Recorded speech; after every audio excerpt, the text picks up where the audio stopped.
मी आहे आता मित्रांनो चंदन सारला आणि काल जो अपघात झालेला ज्याचं नाव होतं आकाश करून नाव होतं आणि तो लिंबू विकायचा घासकोपरी नाक्यावरती आणि तुम्ही पाहू शकता जो जो अपघात झाला कंटेनरमुळे ज्या कंटेनरच्या मागच्या टायर मध्ये आला होता तोच कंटेनर तुम्ही पाहू शकता। हा कंटेनर आता जी चंदनसारची चौकी आहे त्यांनी जप्त केलेला आहे होता इथे कधीपासून कालपासून उभा आहे आणि तुम्हाला नंबर पण दाखवतो MH46AR2003। तर हा नंबरचा कंटेनर इकडे कालपासून उभा आहे आणि कालच ते अपघात झाला होता आणि तो बिचारा लिंबू विकायचा आणि घरी त्याच्या माहिती नाही कोण जे घर आहे त्याचं त्या घरामध्ये जो कमवणारा होता तो व्यक्ती अपंग असून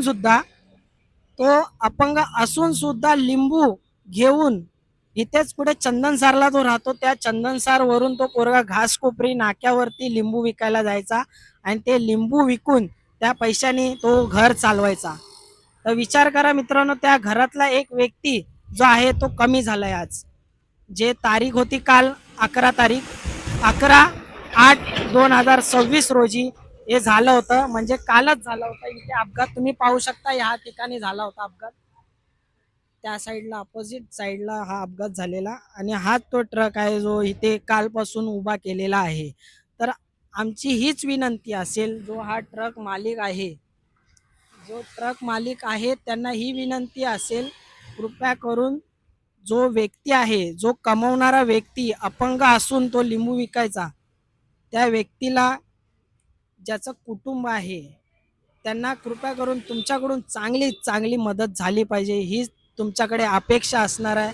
कृपया करून तो अपंग असून बिचारा लिंबू विकून घर चालवायचा आणि तोच आज कमी झालाय त्या घरातून जो कमवता व्यक्ती आहे तो कमी झालेला आहे आणि जे त्याचं घर आहे त्याचं कुटुंब आहे त्याच्या डोक्यावरती जो दुःखाचा आभाळ कोसळला आहे तर त्याला मदतीची गरज आहे। त्याच्या घरातल्यांचे जे आहेत आकाशच्या घरातले जे कुटुंब आहे त्यांना आता मदतची गरज आहे। तर कृपया करून लवकरात लवकर त्यांनी लक्ष द्यावे। हा जो कंटेनर आहे जो कंटेनरचा मालक आहे त्यांनी लवकरात लवकर लक्ष देऊन त्याला लवकरात लवकर मदत करावी त्याच्या कुटुंबांना मदत करावी हीच विनंती असेल। आणि तुम्ही पण बघत असाल फोटो तुम्हाला दिला असेल फोटो तुम्ही बघताय आणि व्हिडिओ पण मी अगोदर टाकलेला होता त्याचा लिंबू विकायचा तेव्हा पोराचा तो पण तुम्हाला नंतर मी देईन कमेंटमध्ये असेल तुम्हाला व्हिडिओ दिसेल लिंक दिसेल तुम्हाला। तर कृपया करून तुम्ही पण जे व्हिडिओ बघताय त्यांच्याकडून पण जी मदत होईल त्या पोराला नक्की करा आणि व्हिडिओ भरपूर शेअर करा। व्हिडिओ बघितल्याबद्दल धन्यवाद।